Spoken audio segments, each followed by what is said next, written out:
hello everyone කොහොමද ඔයාලට? ඉතින් ඔන්න අදත් මම vlog එකක් අරගෙන ආවා මේ ඔක්තෝබර් පොහොය දවස.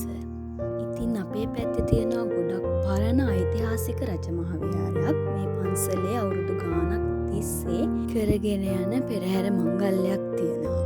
ඉතින් හැමදාම වගේ මේ අවුරුද්දෙත් ඔක්තෝබර් මාසේ පොහොයට මේ පෙරහැර මංගල්‍යය පැවැත්වුවා. මේ පන්සලට කියන්නේ සිත්තම්ගල්ලෙන රජමහා විහාරය කියලා. ඉතින් මේ පන්සලට ඇවිල්ලා පෙරහැර බලලා ගියපු අය ගොඩක් ඇති. ඉතින් මේ ගැන කවදාවත් අහලා නැති, දැකලා නැති අය හැමෝටම බලන්න මට හිතුණා මේ වගේ vlog එකක් අරගෙන එන්න එක හොඳයි කියලා. සාංගික දානයකින් හා සංඝ පිරිතකින් ආරම්භ කරන මේ පෙරහැර මංගල්‍ය දවස් 8ක් පුරාවට පැවැත්වෙනවා.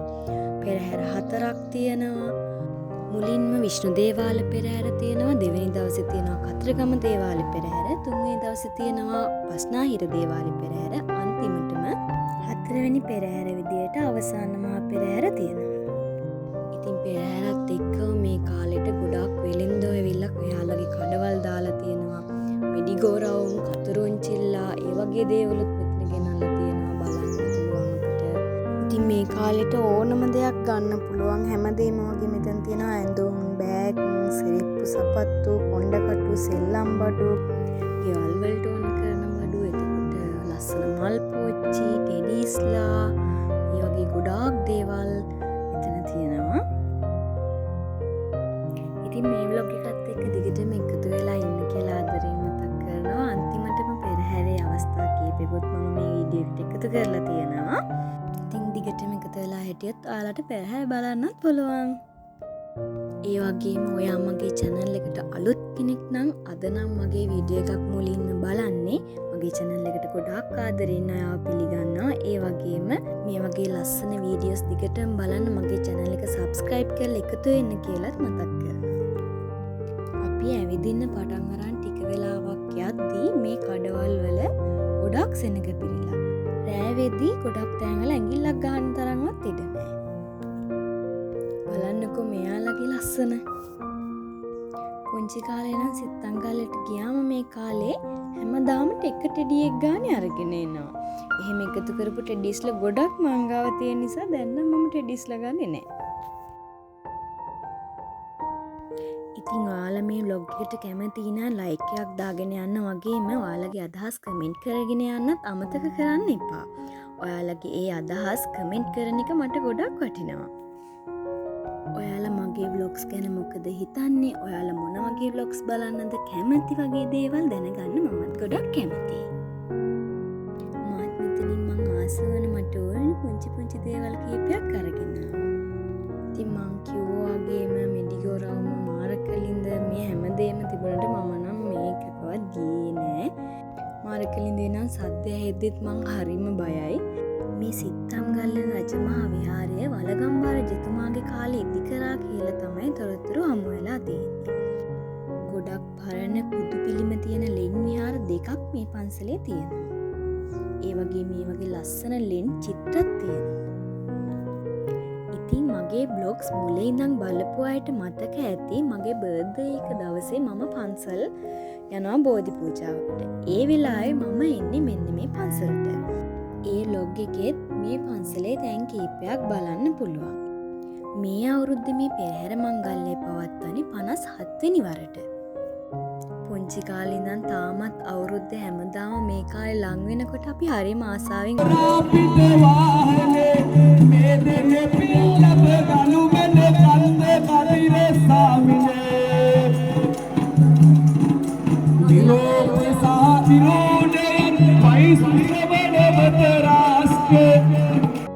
මේ ප්‍රදේශයට අධිපති විදියට සැලකෙන බටහිර රජ්ජුරු බණ්ඩාර දෙවියන් වෙනුවෙන් තමයි මේ පෙරහැර මංගල්‍යය හැමදාම පවත්වන්නේ.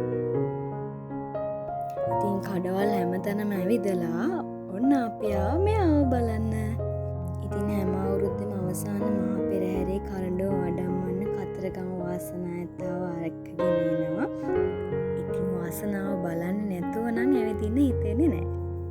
ඉතින් ඔයාලා ඊළඟට දකින්නේ වාසනාව ඇතාව සරසවල කරඬුව තැන්පත් කරලා පෙරහැර පටන් ගන්න ස්ථානයට කරඬුව වඩම්මගෙන යන වෙලාව. ඉතින් එතන ඉඳන් අපි පෙරහැර බලමු.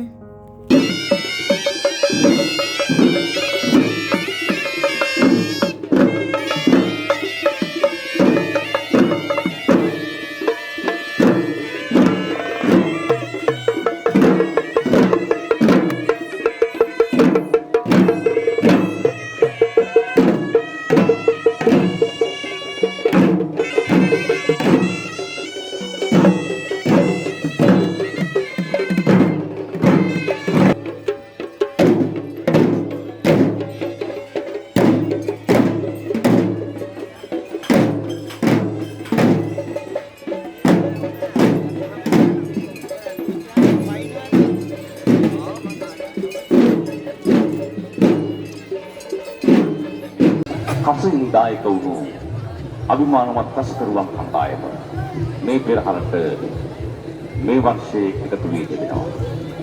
මේ කසය දළදා මාලිගාවේ සිංකන්තපුර ලැයන කසය මීට වැඩිය බොහොම වෙනස්. ඒ කසය නිර්මාණය වෙන්නේ කන සහ නියත උපයෝගී කරගෙන. මේ කසය නිර්මාණය විශ්මිත රස ස්වභාවයට දෙන්න ගන්නට ලැබෙනවා. මේ ඉනි චක්‍ර වගේම ඉසේ මේ රඳවා තිබෙන ඉනි බෝල දෙක සමබරතාවයෙන් නොකර කෙවුවොත් ජීවිතයට අවදානම් හරියට අපි ජීවන ජීවිතය වගේ එකම මහා මාර්ගයේ වැටෙමින් ඉදිරිපත් කරන මේ විශ්මිත රඟ ස්වභාවයට පසුව ඔබ දකින්නේ මොකක්ද? මෙන්න ආලක චක්‍ර කියලා අපි කියනවා. ඉනි පෙරළි වැනීමක් එක්ක පිටිදාම. මේ ඉනි පන්දම් හරකෙන් අපි දකින්න පුළුවන්. මේ අපි සිත දමනය කරගන්නවා. ඒක තමයි ඉන්ද්‍රත් එක්ක සෙල්ලම් හොඳ නැහැ කියලා අපි අහලා තියෙනවා. ඉදරුවන් නම් විතර අල්ලනවා. නේද? සමහර අය ඉන්නෝ ඩොට් එක විතර දෙන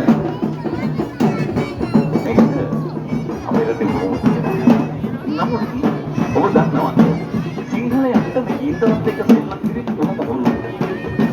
රාවණ රජුගේ ඊට පැහැරගෙන එනවා.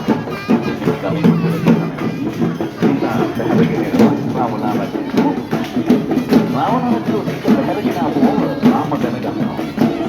දැන් රාම ඉතින් රාවණ රජුට අමතක සම්බන්ධතාවයක් නැහැ. රාම හැදෙන්න ඊටට අපිරියාවක්. ජාව කියන්නේ ඉන්දියාවේ පුර වාඩි වෙලා ඉන්නවා. ඒකකොට දැන් මොකද කරන්නේ? රාවණ රජු සුබයි කරනවා. රාවණ රජු ඊට කියලා දෙනවා. ඉතින් මමත් ඉතින් කරනවා. ඒවත් ඕනම කරනවා. මොකද මේ ඉන්නේ මම කරන්නේ මොකක්ද? ඊට හදනෝදී ශක්තිමත් කරනවා. රාවණද ශක්තිමත් වීම තමයි යම්කමක් මේ කරන්නේ කියලා කියන්නේ. ඒක තැන්පත් කරගන්නවා. තැන්පත් කරගෙන තමයි මේ අපවා. අපිට රාමනායකගේ ඔහුගේ අදුම්ලාලිස්සේ මේ විදියයි. ඇත්තටම මේක තමයි යමක් ඉගෙන ගන්නවා කියන්නේ. මේ අවුරුද්ද ලියනවා. පෙරහර වංශකතාවේ විශේෂත්වයක් ඇටියට අපිට ඒ පරිදි හොඳ නිර්මාණයක් නිර්මාණය. මොකද මේ ශිල්පීන්ට සිද්ධ වෙනවා අංග ප්‍රකට කලාවේ නියෝජනය කරනකොට නිවරදිව පා උත්සවන්න අවශ්‍යයි. එහෙමනම් මේ ඇඳුම මේ අපිට ලැබෙන්නේ ඒ රන් අංකුශය සංකේතවත් කරනවා.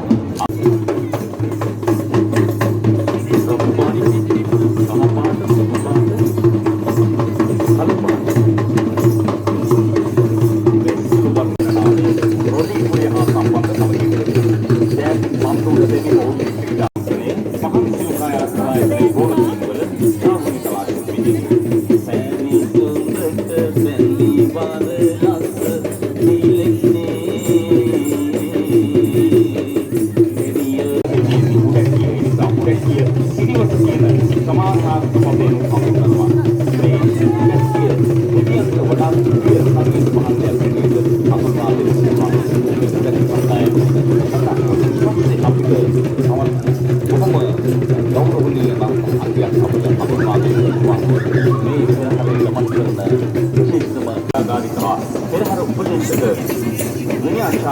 ගෞරවණීය පිළිම පොළොන්නරුවේ ලොකු හාමුදුරන් වහන්සේ අපි මේ වෙලාවේ සුතවේදීව ගෞරව ප්‍රණාම සිහින්දුව මේ වෙලාවේ සිහිපත් කරන්න ඕන. පෙරහර මේ ආකාරයෙන් පවත්වන්නද සපාතුන්ගේ දේවතාව තරහන් කරවලා උලංගුවන හැටියට ඒ දැනුමට පිළිදා යොමු කරනවා මේ යාමාන වලකීම අනුකූල යහපත් දෙයක් සම්පනාකිය තමයි මේ අපි දෙන්නේ හන්දෙක් පිළිපත් කරන්නේ පෙරහලායතනෙ තමයි හන්දෙක් පිළිපත් කරන්නේ පෙරහරේ වෙන විශේෂත්වයක් යාමාන හන්දෙක් මනෝකනේ අපි දකින පාත්‍ර ප්‍රාප්තනේ සාම්ප්‍රදායික සාස්ත්‍රණ සමාපිතේ හන්දෙක් පූජාර්ථන කරනවා සාම්ප්‍රදායික සාහිත්‍ය යහන් අපි කියන මහා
නිලමේවරයාගේ ගමන් කාර්යය